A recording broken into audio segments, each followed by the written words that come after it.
If you could accomplish one or two things with your colleagues in another term, what would they be? Unity. I want to see this community come together as one, and I don't want it to be segregated.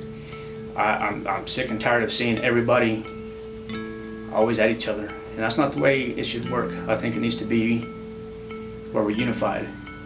My name's Sandoval. I'm 44 years old. I've been married to my wife Lisa for 20 years, or will be 20 in July. I have my oldest daughter is 18, about to be 19 in February. She goes to Trinidad State University on a scholarship, based softball scholarship. My youngest daughter, Victoria, is 13, and she attends Mesa Middle School. And this year I have the opportunity to coach her at Roswell High School as an 8th grader, which is good. I just think that, you know, one of the main things is I just want to continue serving on the City Council. This is my hometown.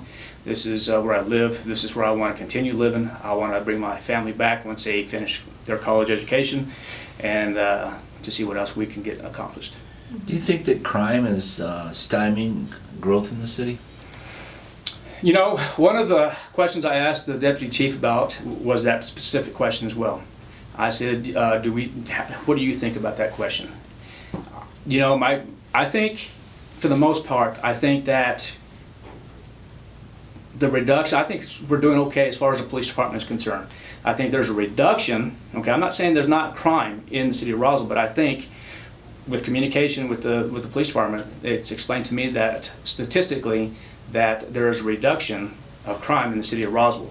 I think that we do have somewhat of a drug problem in the city of Roswell, and that's something that really concerns me. And how are we going to try to get that accomplished?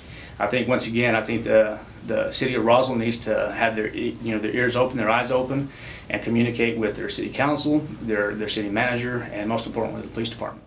You know, I talk with the deputy chief and the chief quite often and find out what we can do to you know, continue staffing our police department. Right now, I think we're 9 short. And the question was asked earlier if you think we can get to 150. My answer to you was no. I didn't think as of right now. I said maybe potentially in the future we could, but as of right now, I don't think we can do that just yet. If we can't even fulfill the positions that we have now, then I think that's going to be real hard for us to fill 150. And how do you think the city should approach the homeless situation going forward? Do you support the homeless shelter run and operated by the city?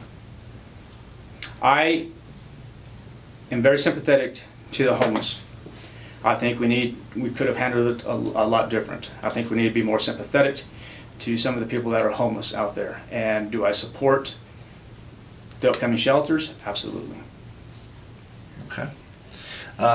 Why should voters of your ward re-elect you? Because I'm the best candidate for this position.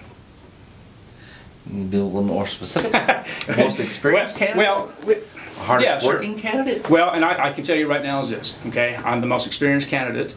I am the best candidate for this position. I will work extremely hard for my constituents in Ward 3, but most importantly for the city of Roswell. I have that experience. I want to continue working for my constituents and for the city of Roswell.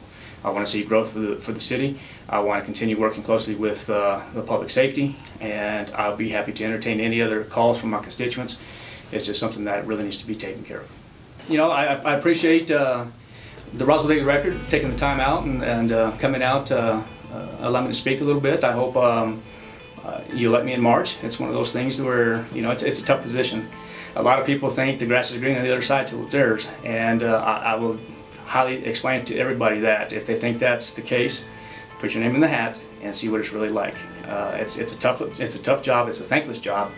But I'm willing to take on the responsibility as your city councilman in Ward 3.